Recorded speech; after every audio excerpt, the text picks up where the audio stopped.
Bonjour tout le monde. Je vous présente aujourd'hui un autre auteur qui a beaucoup marqué, mes lectures en science-fiction. C'est un auteur de science-fiction, c'est aussi un futurologue et c'est aussi un scientifique. Je vous parle de... Est-ce que cela vous dit quelque chose? Je vous parle de Arthur C. Clarke.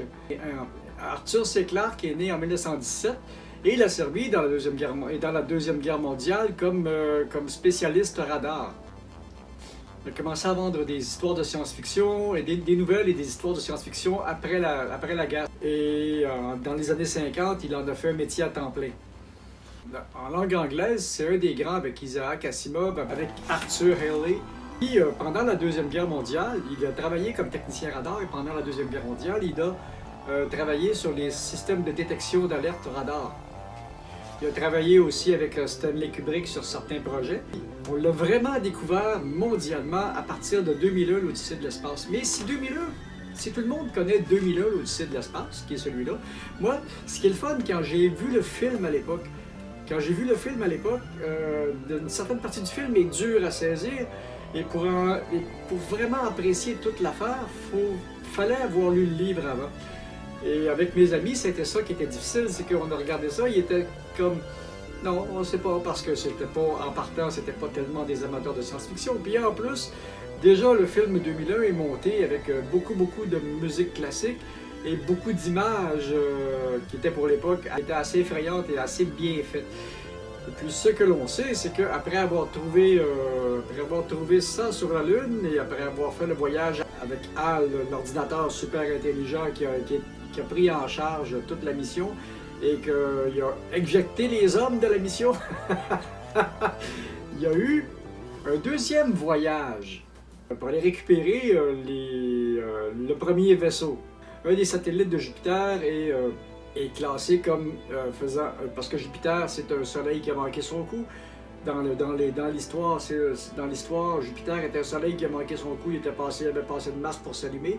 Et il y a un de ces satellites qui devrait être terraformé.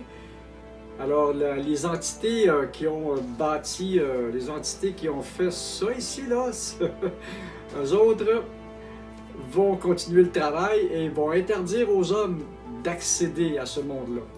Et 2061, les hommes vont continuer à explorer le système solaire et la planète Europe, autour de Jupiter, va leur être à jamais interdite. Voilà. Oh, petite chose en passant, dans les communications, les satellites géostationnaires que nous avons aujourd'hui, les calculs que ça a pris pour monter ça, nous le devons à Arthur C. Clarke. En plus d'être un auteur de science-fiction et un essayiste et un futurologue, c'est aussi un scientifique. Donc la saga de l'Odyssée de l'espace, c'est 3 volumes.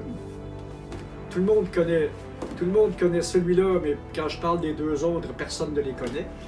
Et il a écrit plein d'autres choses, il y a plein de publications. Puis si vous voulez avoir des renseignements supplémentaires, ben c'est comme d'habitude. Il y en a plein sur Internet. Et il y en a quelques pages sur Wikipédia. Alors, c'était Arthur C. Clarke et 2001, 2010 et 2060. Et alors avec Arthur C. Clarke, vous avez de la lecture pour les prochaines semaines ou les prochains mois ou sinon plus. Et si vous avez aimé la vidéo, donnez-moi un petit pouce qui fait plaisir, abonnez-vous à la chaîne, partagez. Et puis, si vous voulez en savoir plus, il y a plein de sites internet et puis il y a le Wikipédia qui en a 6 pages. Salut!